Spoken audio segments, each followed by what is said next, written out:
من مولومبي وتحديدا من أعلى برج رح نتعرف اليوم بحلقتنا على فرانسيسكو رزق، وهو الوزير السابق للشؤون الخارجية البرازيلية وأيضا عضو بالمحكمة العليا الفيدرالية والانتخابية. خلينا سوا نتعرف عليه عن قريب.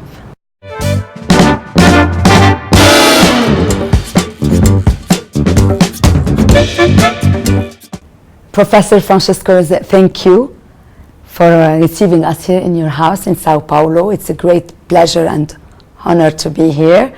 You are a very famous lawyer, a former professor in many universities in Brazil, as well as the former president of the Federal Supreme Court and the ex-president of the Superior Electoral Court. And you were the ex-minister of the Foreign Affairs in Brazil. You were born in Minas Gerais in 1944 after your father immigrated from Baalbek, Lebanon, in 1918. Tell us more about this immigration. You know, Karen, my mother's family went to Brazil in the late 19th century. Some of my uncles, my grand-uncles, on the side of my mother, were already established in Brazil, in many parts of the country, in the late 1880s. And my grandfather went here at the age of 19 in 1994 to stay with his brother, who was already a well-known and considered merchant in a part of the highlands of Brazil.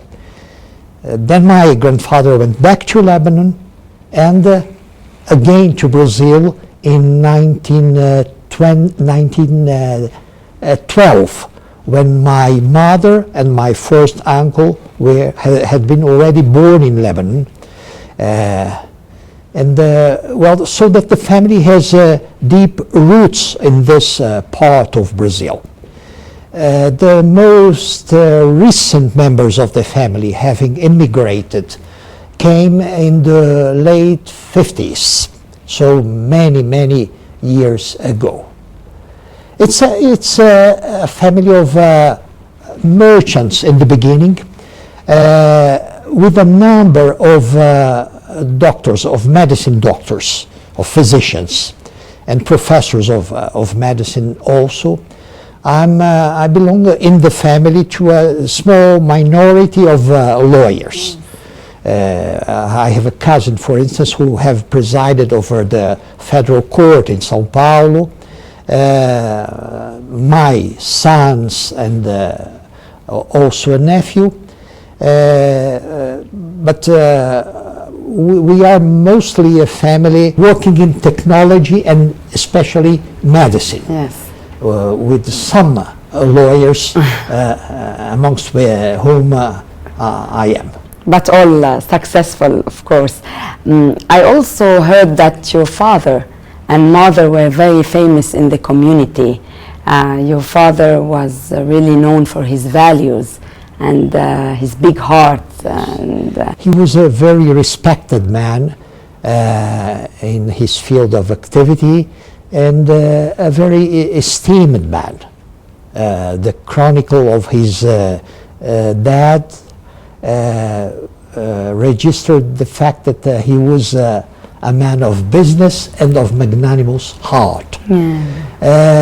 My mother, she became a widow very early for the time. I was 18 when I lost my father, and she was a community leader, a leader on the field of the assistance of children in need, like for handicapped children. It's a great job because it needs much of her time and her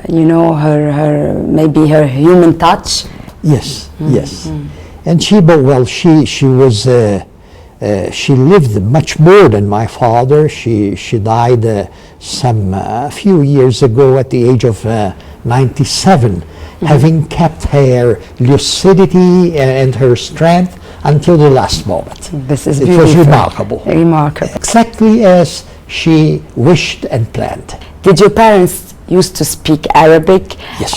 In your presence? And do you speak a bit of Arabic yourself? Do you understand? Yeah. When I first went to an international conference in Geneva, and I heard learned Arabic, legal Arabic, I realized that my Arabic was very simple, very poor, very domestic. But I heard the language during, and this is why I say today that it's a very, very rich and difficult language. Otherwise, I would have the control of Arabic because I heard the language during my childhood, spoken by my parents and by other members of including others who were unable to speak Portuguese. Most of them, even those who immigrated already at the age of 40, 50, learned Portuguese and were able to read and write. But some of the oldest members of the colony in that part of Brazil were unable to speak Portuguese. And with them, it was always a question of understanding Arabic in order to communicate with them. Indeed. I noticed that in Brazil it's a must to know the language, the Portuguese language, because really we cannot find a big percentage of people who speak another language like English or French.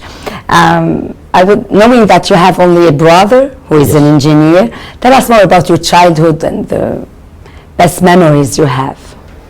Well, it was a province childhood. It was a small town. I don't consider it's too small. It's a 40,000 inhabitants town in the south of Minas Gerais, where I was primarily educated, and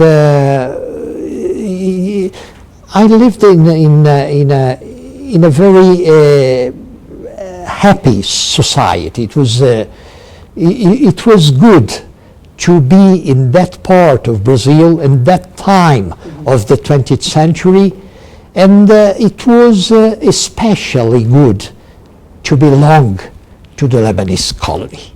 Why? You know, Karen, we were considered to be a special part of the local society due to our union.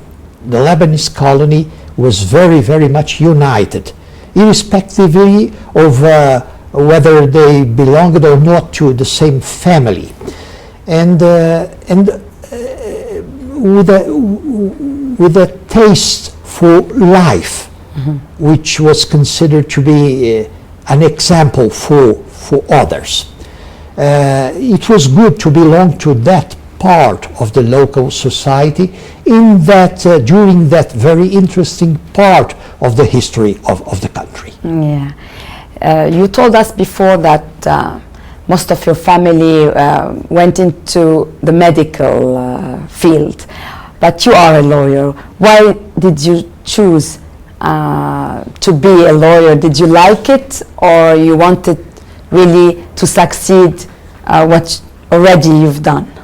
It was my parents' project for me to send me to the medicine faculty, but I understood at the age of 16, 17 that that was not my vocation. I preferred humanities. I preferred to manage the language and the argument. I also considered the fact that if my mother wanted to be assisted during her old years, she was already provided of a number of doctors in the family, so it wouldn't make a big difference in the course of her project. I understand. أنا موجودة اليوم بمكان اللي تأسست فيها ساو باولو سنة 1554. مثل ما شفنا فرانشيسكو رزق ولد بميناس جيراس سنة 1944 من بعد ما هاجر والده من بعلبك سنة 1897، ودخل أفضل الجامعات منها بانتيون باريس 3 وهارفارد وأكسفورد، وهو حائز على دكتوراه بالحقوق الدولية. لتعرفوا أكثر عن حياته المهنية المميزة خليكم معنا بعد البريك.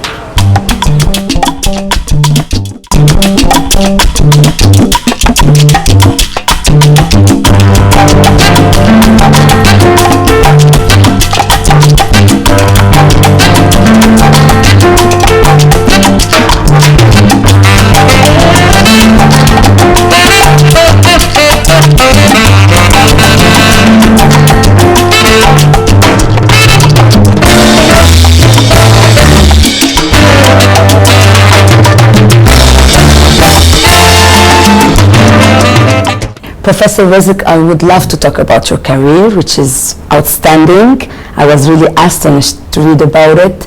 Let us talk from the beginning. You are a holder of a law degree from Minas Gerais University. Then you worked as a reporter at a newspaper until 1965, when you won a scholarship for a research program at Harvard. Tell us more about that. I was a student in Minas Gerais, an undergraduate student in law in Minas Gerais when I went to Harvard for it was an extension program on life and institutions in the United States and problems of economic development. It was a program organized by an American institution in order to bring there every year some 100 Brazilian, what they call the student leaders. We refused this qualification, but they called us, they used to call us as very humble, always. Student leaders. And it has been for all of us. Many of the members of these groups who went to the United States under this program at the time are now senators, governors, and holders of other prominent functions in Brazil. But it was an extension program in Harvard with a stay in family houses in Massachusetts, an extraordinary experience. During my law course in Belo Horizonte, I was also a reporter, actually deputy reporter, and not a graduated reporter, but an assistant reporter in the Diário de Minas, a local newspaper. You know, Karen, in this country, even today, you can hardly find in Brazil students only dedicated to their studies. Most students in this country do work, not only in humanities, law, psychology, but also in medicine, technology. Most students have to work in order to support themselves while they study. During my legal course in Minas Gerais, I was therefore a reporter, an assistant reporter at the Diário de Minas, and it was a marvelous experience to look after the facts and to report and to write and to improve the art of writing in a newspaper. So I have good memories of this professional experience, precocious, and I keep until now my articles, reporter document. And this maybe helped you to be a great writer. You have many published books. Yes, regarding law. Also, I come from. I was a part of a generation of students in Minas Gerais, very much fond of literature and willing, most of them, to write something. Normally short stories, but some poetry also. From those candidates to literature, some half dozen in my group are currently very remarkable writers in Brazil. Indeed. I would like to know about your experience at Harvard as a Brazilian student. How was it? It was fantastic for all the members of the group, because some of us, our ignorance of the American reality was so huge that we understood, we supposed that we were going to a very aseptic and modern and somewhat dominated by technology and pragmatism. And when we arrived to Harvard, we remarked that it was so much more Latin and traditional and heraldic than all we knew in a Latin country. Harvard is not the only university you went to. In 1967 you went to Paris for your PhD, to La Sorbonne, and then also later to Oxford. Tell us more about these universities and your own experience there. You know, at the last year of my legal course in Belo Horizonte, I was aware of the fact that there were opportunities to have a postgraduate course in centers of excellence in many parts of the world. Actually, I have obtained a scholarship from the Fulbright Foundation, and it was a proposal of a master's degree either in Columbia, New York, or in Berkeley, California. But a few weeks after having learned of this possibility, I obtained a scholarship from the French government in order to make directly the doctorate in Paris, in the Sorbonne. At that time, it is no longer possible. At that time, it was possible to apply for a doctoral degree directly without a pass through the master's degree. And in spite of the fact that the French scholarship was hugely more modest than the American patterns of scholarship, I decided to go to Paris. And I never regretted this decision. I arrived to Paris in September 1967, and I have been there for the whole year, remarkable, unforgettable year of 1968. Then you went to Oxford, where you got your diploma in international public law, and you are an honorary fellow there. Tell us about that. Well, when I went to Oxford, I was already almost middle-aged man. I was 35 years. I had already 3 children, 2 girls, already, and and a baby boy. And we spent there 1 year, 1 academic year, and it was my first tenable, comparatively long experience in an English-speaking country. Fantastic, because I was in the area of international law, but living in college with my family and learning whatever Oxford has to teach to people. One of my good friends of the diplomatic career in Brazil, who was at the time a member of the Brazilian embassy in London, and who used to visit me in Oxford sometimes. He was a very, very respected intellectual. But he said that in Oxford you always feel you always have the absolute assimilation of your imperfection, because you are so much surrounded by perfect people, by wisdom and by culture, that you can perfectly realize the dimension of your limits. This is true. This is true. Then you started your career in Brazil in 1972. Yes. When you became an attorney at the Republic at the Supreme Court.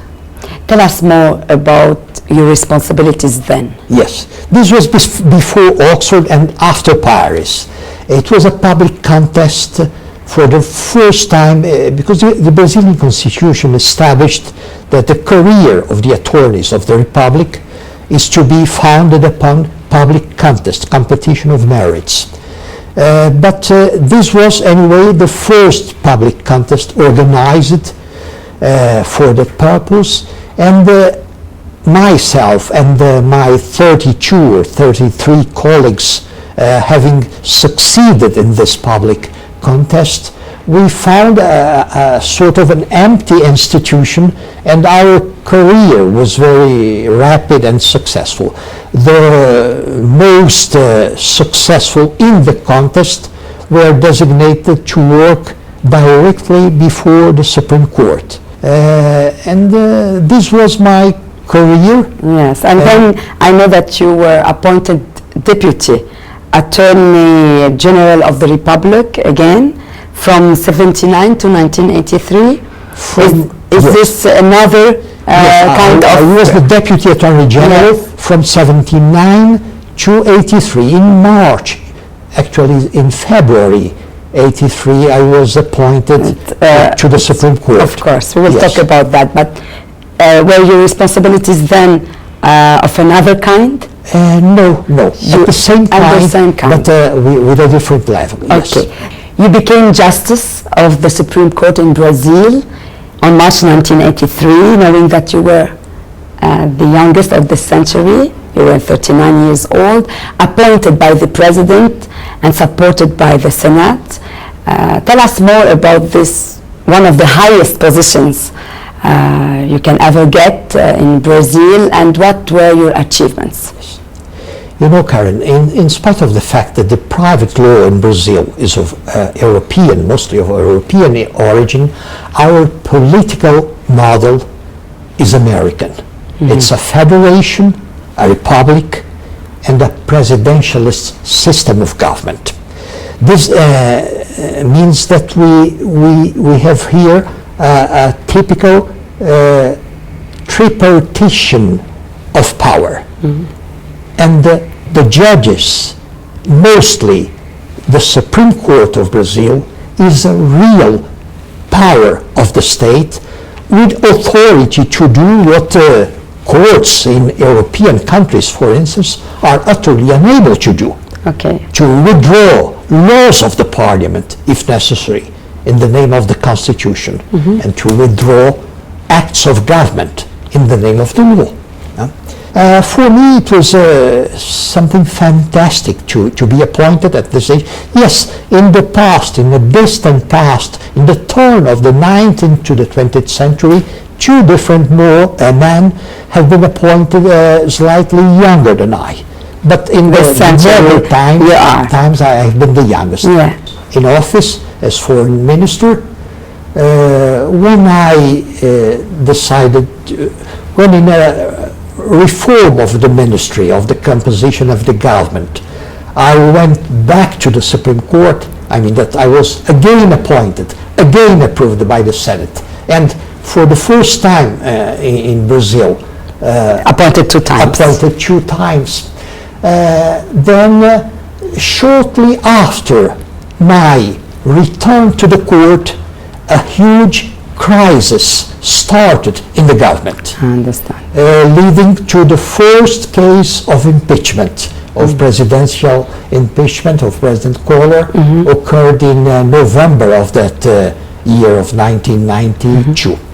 Then I had 5 years in the Supreme Court, and eventually, having time enough to retire, I have been elected by the General Assembly and by the Security Council of the United Nations to the International Court of Justice, to the Court of The Hague. Of The Hague. It was a great position too, and a great experience in The Hague, because you have the worldwide great cases to deal with. Yes, yes.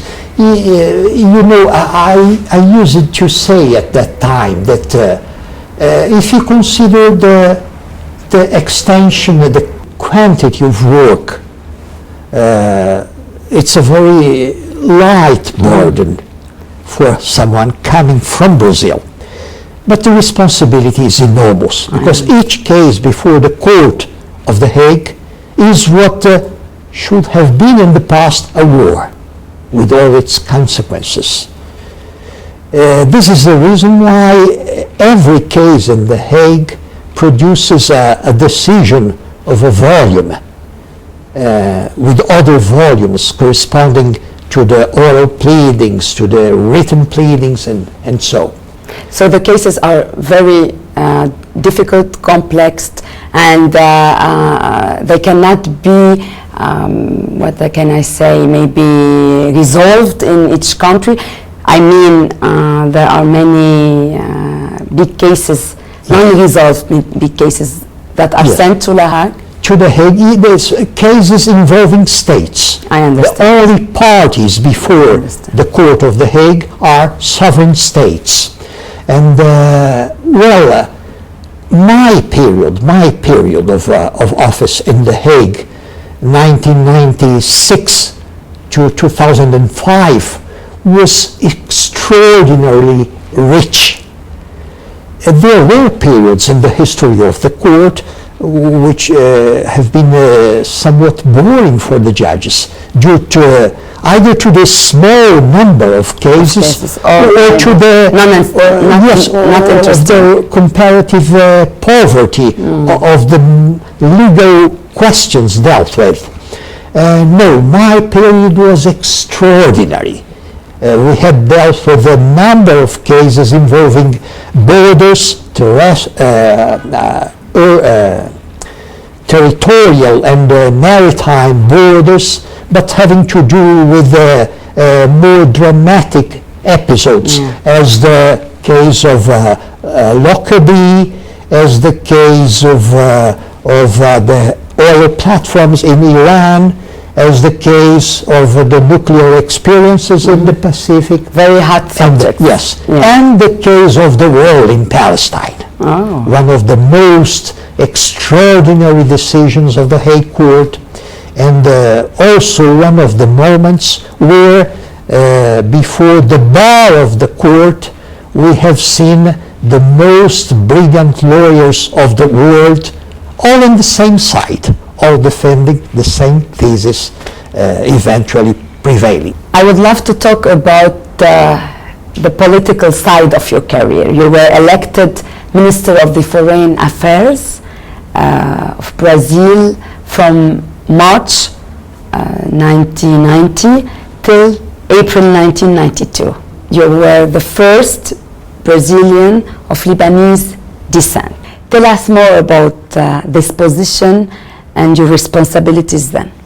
Yes, really, I was the first Lebanese Brazilian to be the foreign minister of the country. At the Supreme Court, there have been shortly before me two men of Lebanese origin occupying the chairs of justices.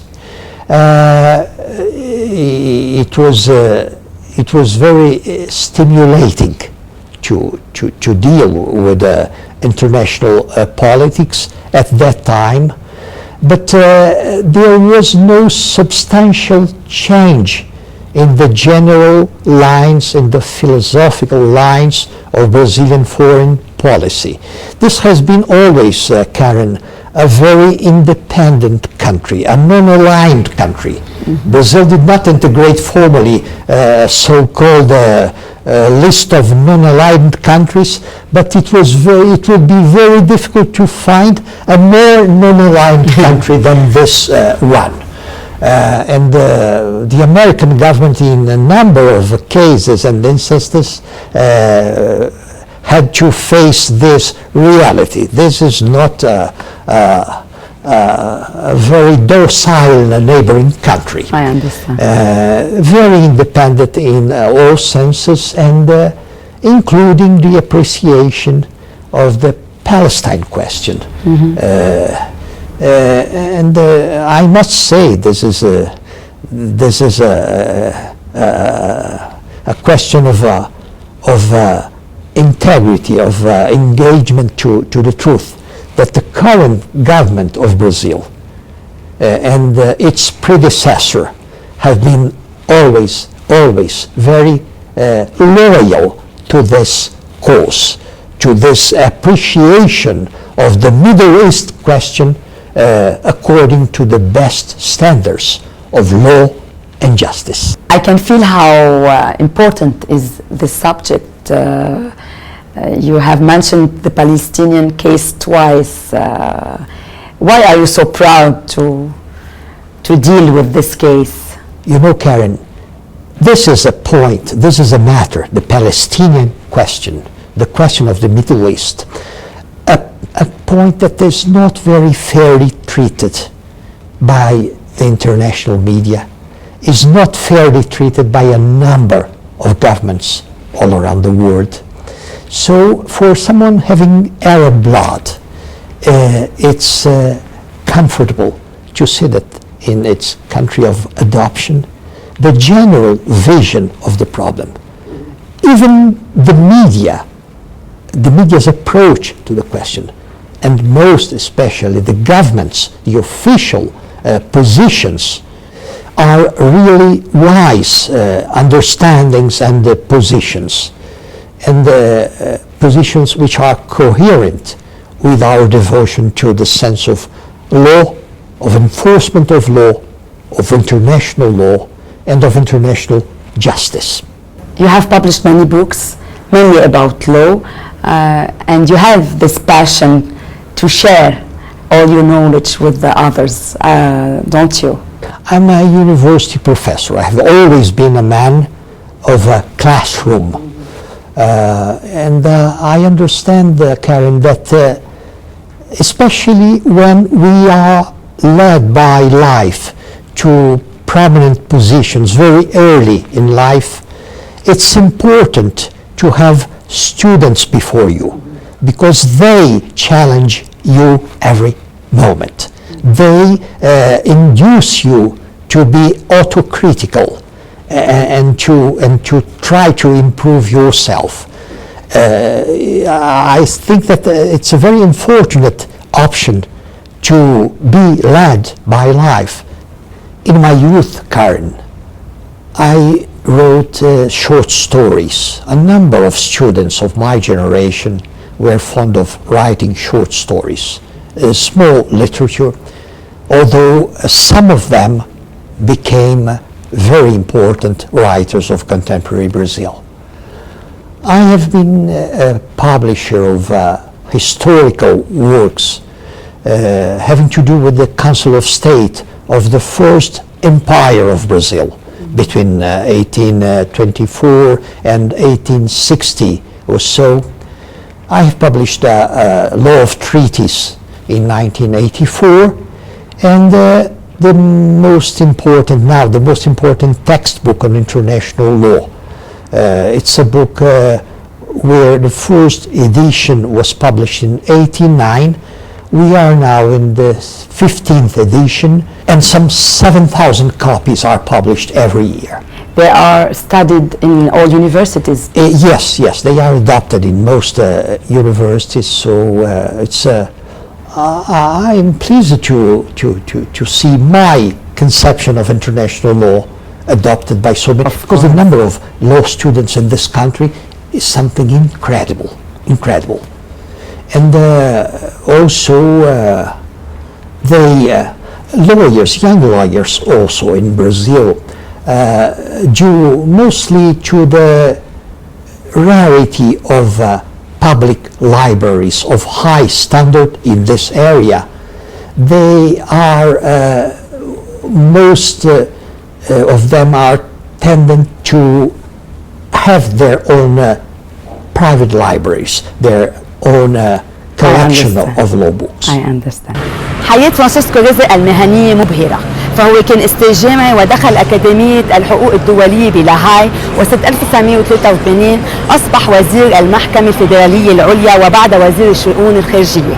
إذا بدكم تعرفوا أكثر عن حياته العائلية تابعونا بعد البريك.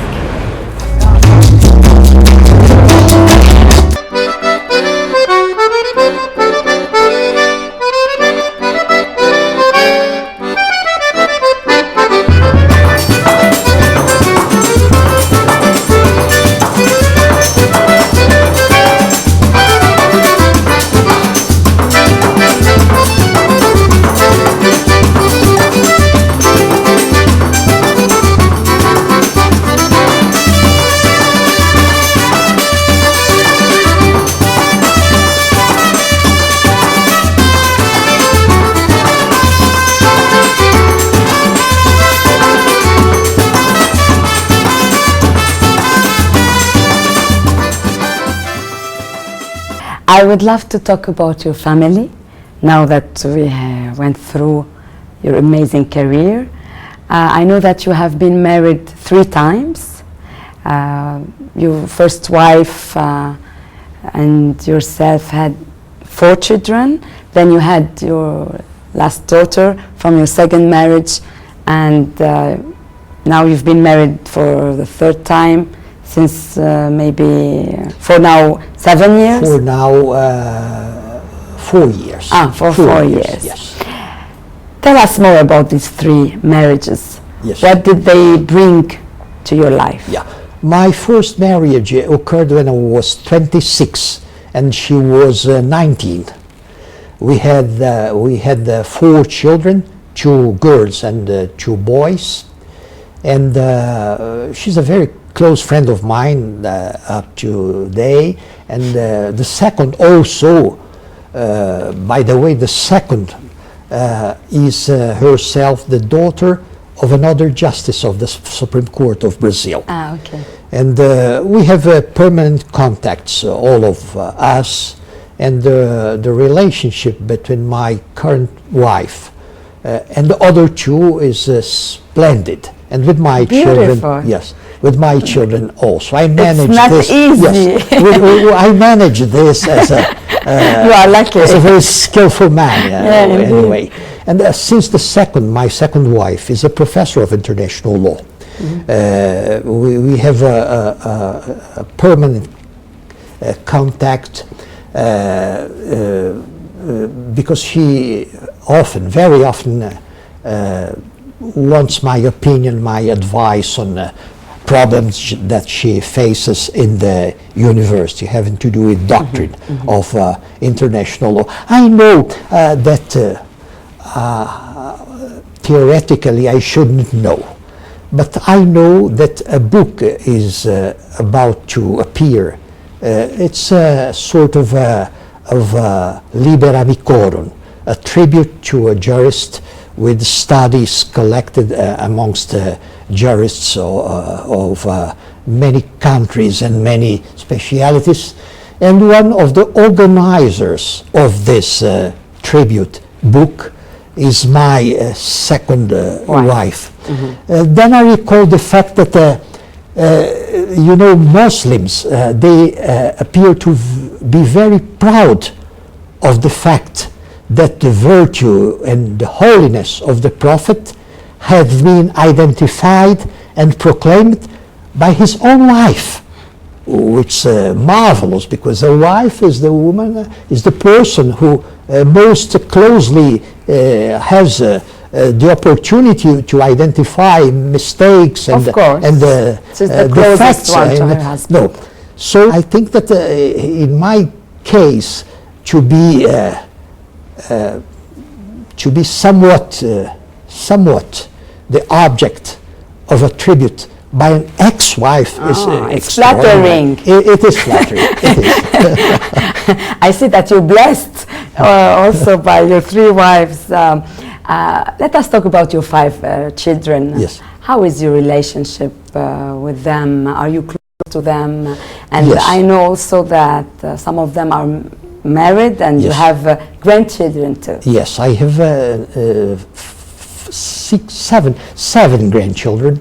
being one boy. The first one is a boy. Yeah. The other 6 are girls. girls. Yes. The other 6 are girls. Are you blessed, or is the Yes, I am very pleased with this. I think that my granddaughters will be of much assistance to me when I grow old. Yes, Well, my 2 adult daughters are lawyers, although the second one, Veronica, has also studied architecture and industrial design.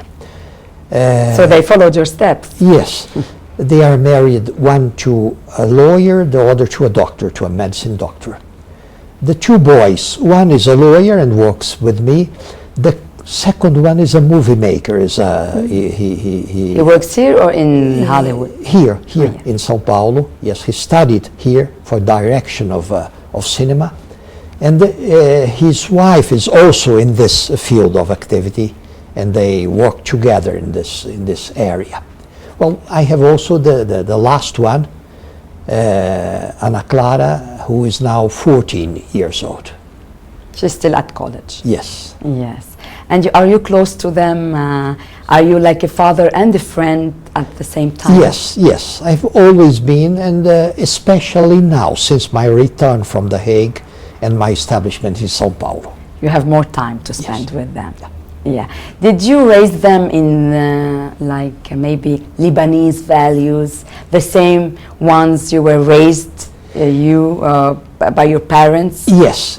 They are all very conscious of the fact of their race, of their origin, and their cultural roots also. They have very much been influenced by my mother. They have all had very good experiences with her. Not my father, since he died when I was myself 18 only, though having not known their grandfather, Elias Rez. They have all grown under the influence of the grandmother of my mom. So that they feel, until today, somewhat under the influence, under the spiritual wings of the matriarch of the family. And I guess it's a dream for them to visit Lebanon, isn't it? It is, and I have been planning, Karen, this journey for many years. I have been I have had to postpone its success, a number of times, but I won't stay longer postponing this experience. You shouldn't. Because even my cousins, younger than I, a number of them, have been visiting Lebanon in the last years for more than once. And you should. مثل ما شفنا فرانشيسكو رزق متزوج وعنده اولاد، والحياه العائليه بتعني له كثير. اذا بدكم تعرفوا اكثر عن زيارته الى لبنان سنه 1968 تابعونا بعد البريك.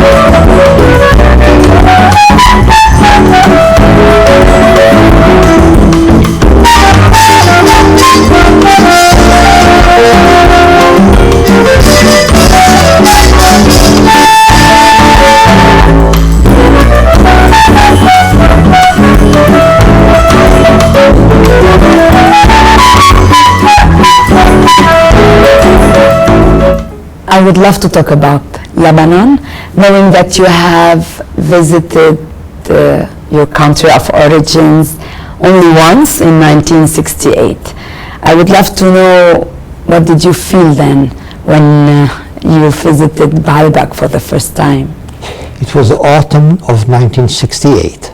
I had just finished the first part of my studies in Paris, and I went there to know the remaining members of the family, including my father's sister, one only sister that remained in Lebanon. I knew already a lot about the country. In my childhood, I had in my bedroom a map of Lebanon and many pieces and documents and objects related to the country. It was not a surprise, but an enormous emotion to know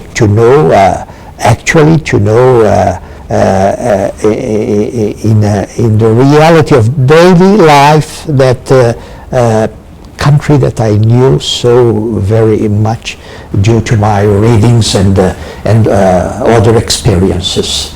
The contact with the family was also very much gratifying for me, and the vision of the country, especially the oldest parts of it, the region of Baalbek, of Hermel, the Syrian border, the Bekaa Valley in general, the small villages like El Feki, El Ain, Ras Baalbek, other parts of the Bekaa Valley, and the historical centers, Tir, Sur, Byblos, and I have seen the whole country.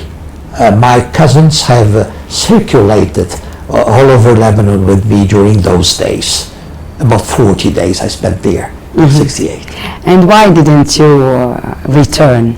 It's been like 45 years now. It was due to a series of accidentalities, I was planning to go there. When I was foreign minister of Brazil, it was certain that, but eventually facts, unexpected facts, contributed to postpone this project. I kept it in mind, and I think that next year I'll be able to do it eventually. We hope so. Yes. Did you ever spoke about your Lebanese origins in any of your speeches as Minister of the Foreign Affairs or at the Supreme Court? It occurs very, very, very often. In my case, Karen, this is very transparent. Everyone knows who I am, what are my roots, where my family comes from, and this appears very clearly even in my classroom meetings of every day. But I must tell you that you know that in Brazil we have a colony of some 7 million or more.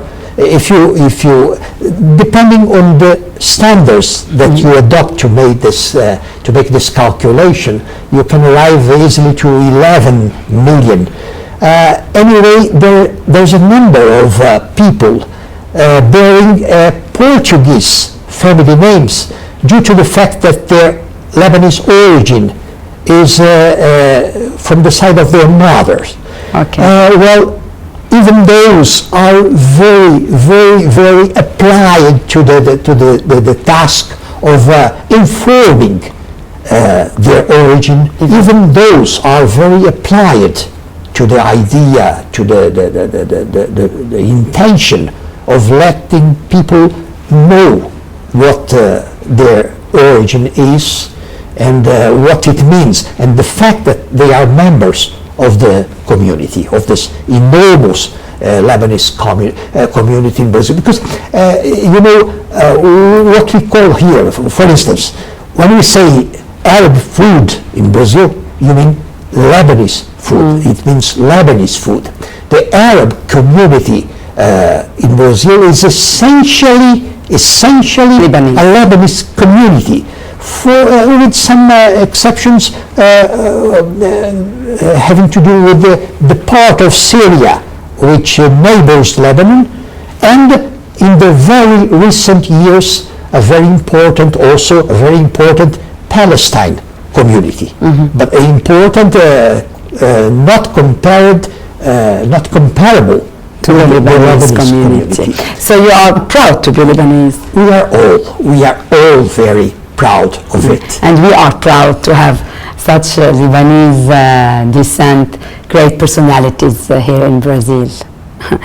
I would like to see if you have a last word to all Lebanese who are watching us tonight. I know that you have been hearing members of the community during these days, including the Vice President of Brazil and including members of the scientific, legal community and from the business area and so. And I think that you have heard from them the expression of very similar feelings. Yes, indeed. On what we feel and what are our concerns about Lebanon, the future of the country, which is for us a very major question, a very major preoccupation.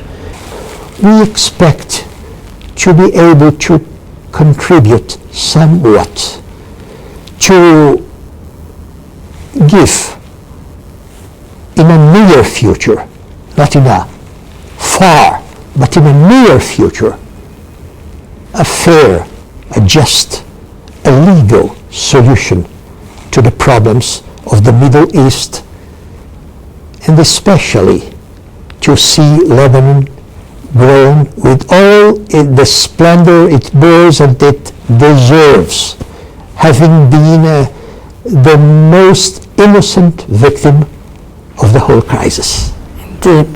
I'm really touched by what you're saying, and I really hope that you and other Lebanese descendants will come and help us have peace in the most beautiful country in the world, Lebanon.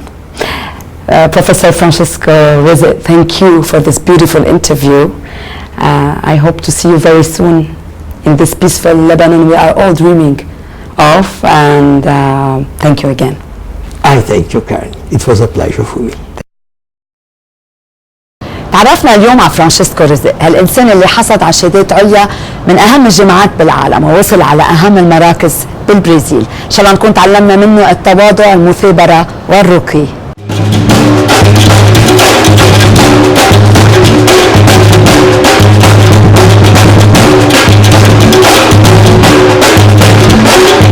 إذا بدكم تعرفوا أكثر عن هالحلقة أو عن فرانشيسكو رزق ما تنسوا تتابعونا على مواقع التواصل الاجتماعي.